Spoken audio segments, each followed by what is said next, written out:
আসসালামু আলাইকুম প্রিয় তরিকতের ভাইরা, সবাই কেমন আছেন? আশা করি সবাই ভালো আছেন। আমি একটা গুরুত্বপূর্ণ বিষয়ে কথা বলবো।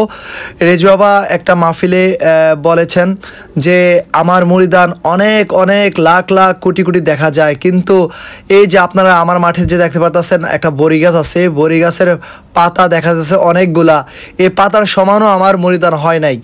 তো এবার বুঝতে পারতেছেন যে আমাদের আকিদা এবার কেমন হইতাছে। তো কিছু মৌলবী আজ বলে কাবার কাবার রেজবি বললে কিছু নামদারি রেজবি রেজা মৌলবী আলেম তারা জ্বলে ওঠে যে কাবার কাবা বলা যাবে না। তারা হয়েছে কি রেজবি? তারা হয়েছে নামের রেজবি, বাট কামের না। তারা কালো টুপি দিয়া মানুষের এখনো মিলাদ ফইরা রেজবির নাম বেচা দাওয়াত খায়। তাদের সম্পর্কে আর কি বলবো? পরিশেষে আমি একটা কথা বলতে চাই, সাবধান। রেজবি বাবার নাম বেচা খান, কিন্তু রেজবি বাবার বিরুদ্ধে আপনার কথা বলবেন বা কোনো কিছু করবেন, জীবন দিতে আমি প্রস্তুত। আমি না, অনেক আশেক আছে, হ্যাঁ, তার জীবন দিতে প্রস্তুত। কিন্তু আমরা যখন দেখতাম যে রেজবি বাবা বিভিন্ন মাহফিলে যেত, তিনি কাউকে নিয়ে যেত না, একে তিনি যাইতো। তা ওনার যত খাদেম আছে দলের সঙ্গে তো কম ছিল, কিন্তু তারপর তিনি যা বলতেন ইমানি বয়ান করতেন সুন্দর করে, হ্যাঁ, সবার মন জয় করে আসতেন। অনেক বাহাস করেছেন, কোনোদিনও বাহাসে পরাজিত হন নাই, তিনি জয়ী হয়ে ফিরেছেন। একমাত্র কিসের জোরে? ইমানের জোরে তিনি আপনার বাহাসগুলা জয়ী হয়ে আসছেন। এমনকি কোরআন হাদিস দ্বারা স্পষ্ট প্রমাণ করে দিছেন।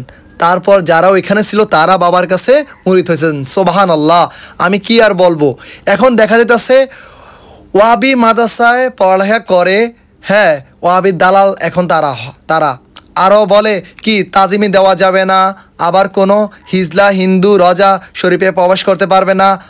অত নিয়ম যে বার করতেছে, রোজায় কোনো ঘোরাঘুরি করা যাবে না, কোনো চক্র দেওয়া যাবে না, হ্যাঁ, অসংখ্য আপনার নিয়ম বার করতেছে, তারা ফতুয়া দিতেছে। এবারও দেখলাম হুমকি দামকি দেয় এমনকি। আর তারা হয়তো জানে না রেজবি পাগলের কোনো ভয় নাই, তাদের মরণ অনেক আগে হয়ে গেছে। রেজবি বাবার পাক জবানের বাণী, জান গেলে বাবা জান পাওয়া যাবে, কিন্তু ইমান গেলে ইমান পাওয়া যাবে না। আমি রেজবি রক্ত আরও দিমু, দিছি যখন আরও দিমু, এ বাংলা জমিনে সত্য কথা বলে যামু, আমার জান গেলে যাবে। সুবহানাল্লাহ, অসংখ্য মুর্দা সুন্নত আমাদের রেজবি বাবা জিন্দা করেন গিয়েছেন। কান্না আসে বাবার কথা মনে হলে। আর আমরা পাগল আশেরা এখন রেজবি বাবার সম্মান রজা শরীফ তোলে ধরব এই বিশ্বের মাঝে। ফাঁসি হক আর জেল হক, কোনো আমাদের ভয় নাই। কালো টুপি দিয়ে যারা রেজবির নাম বেচা খান, আমি আবার বলতেছি সাবধান হয়ে যান। হ্যাঁ, তোদেরকে সম্মান দেব না, মানে তোদেরকে আপনি বললে দোষ হবে। তোরা ওয়াবিদ দালাল, তোরা কি রেজবি বাবার কথা আজও মানস? তোদেরকে খোদা হেদায়েত দান করুক।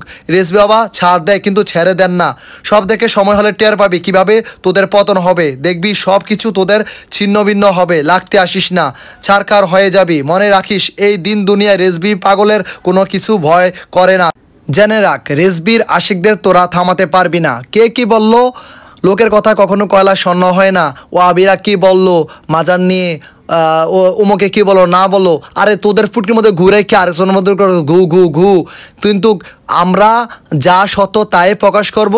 রেজবি বাবা কত ইমান জিন্দা করে গেছেন এ জমিনে, আর আমরা পাগলরা রেজবি বাবার সম্মান তুলে ধরবো।